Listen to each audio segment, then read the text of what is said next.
In this video, I'm going to continue the discussion of the pen tool, and I'm going to expand upon it by introducing the concept of joining paths. And what that's going to enable us to do is to trace a section of an icon and then join it and join it and join it as much as we need to create one complex closed path. So to get started, you'll see that I have a piece of tile on my artboard, and it's comprised of lots of really intricate graphic shapes. And this may look similar to something that you have selected for your project where you're already thinking about how long this is going to take me to trace. You know, it's very complex, there's lots of pieces, and are there any shortcuts? Okay, and yes, there are shortcuts, and that's what we'll be talking about today. Before I get started on that, I just want to make sure that I'm on my pen tool, and you'll see I do have my flyaway menu ready to go.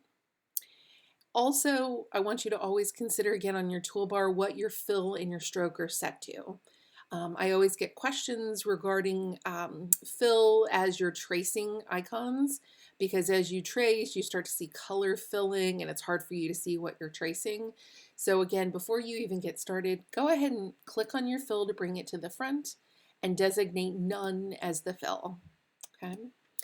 You also see that I'm tracing something on the dark side, and so if I use black as my stroke on this really dark inky blue, I may have a hard time seeing my stroke. So I'm going to replace my stroke with something a little bit brighter or contrasting. Okay, and in this instance, I'm using a coral pink here. Now, before I get started, I need to really look at my image and determine where it is that I want to actually be committing my trace. Okay, I have the same shape repeating in a number of places. So at the end of the day, it doesn't really matter which one I trace, but on this particular tile sample, I actually have a line breaking it up into quadrants, okay, or two lines, I should say. And these two lines are actually breaking up one of my icons, again, into quarters. So I'm going to choose to trace this one because as I trace, I actually only want to trace a quarter of the image. Okay? So I'm going to zoom in as close as I can, and you'll see that this is a fairly simplistic icon because it's made up of all straight lines, so this should go fairly quickly in the video. I'm going to make sure I'm on my pen tool, and I'm going to go ahead and trace this quadrant, and then I'm going to reflect it so I have the top half, and then I'm going to join these two and reflect it so I have the bottom, and then I'm going to join the entire icon so it's one closed path. Okay. All right, so to get started, I'm working on this side, and I'm going to just quickly trace the lines that I see here. Okay, and this may not be perfect. I'm just trying to run through this quickly for the sake of time in my video.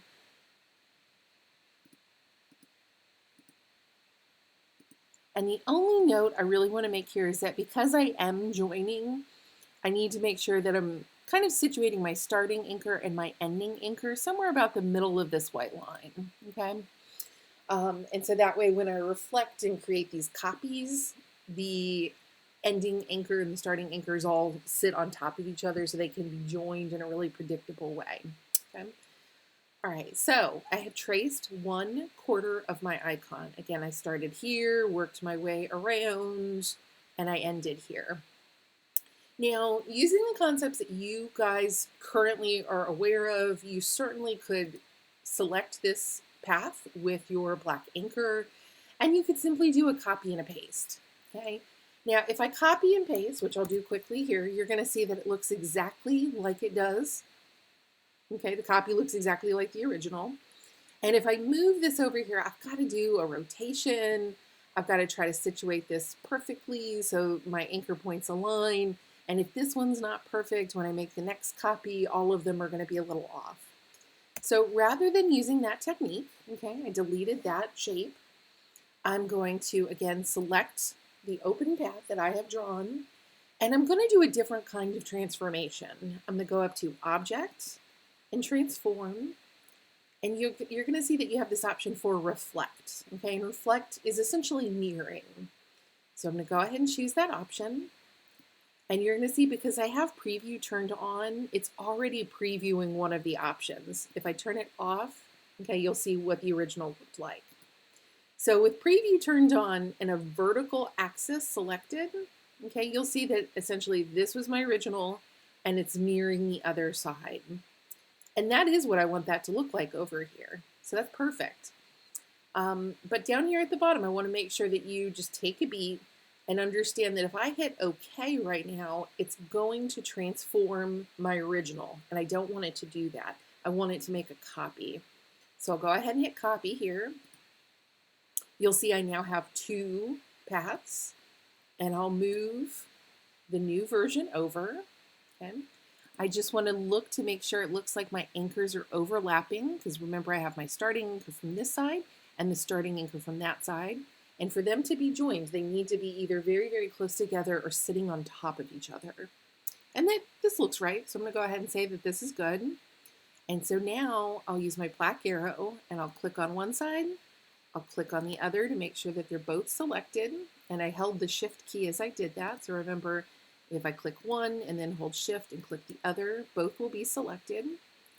And I need to join them, okay? And I'm going to do that under my object menu, object, path, and join, okay? Object, path, and join. I'll go ahead and click that.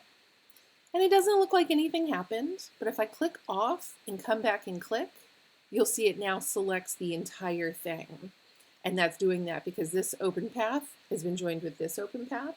Okay, so now I have one larger open path. Now I want to use the exact same technique. So if it felt like I went too fast or you missed anything, I'm going to do the whole thing again. So this time I'm making sure that this path is selected. Okay, I'm going to come up to Object, Transform, Reflect. But this time, rather than a vertical reflection, I need it to be horizontal because I'm taking it from the top down here to the bottom. So I'm going to select that one. Okay. You'll see what that looks like. Yep, that's going to be perfect down here.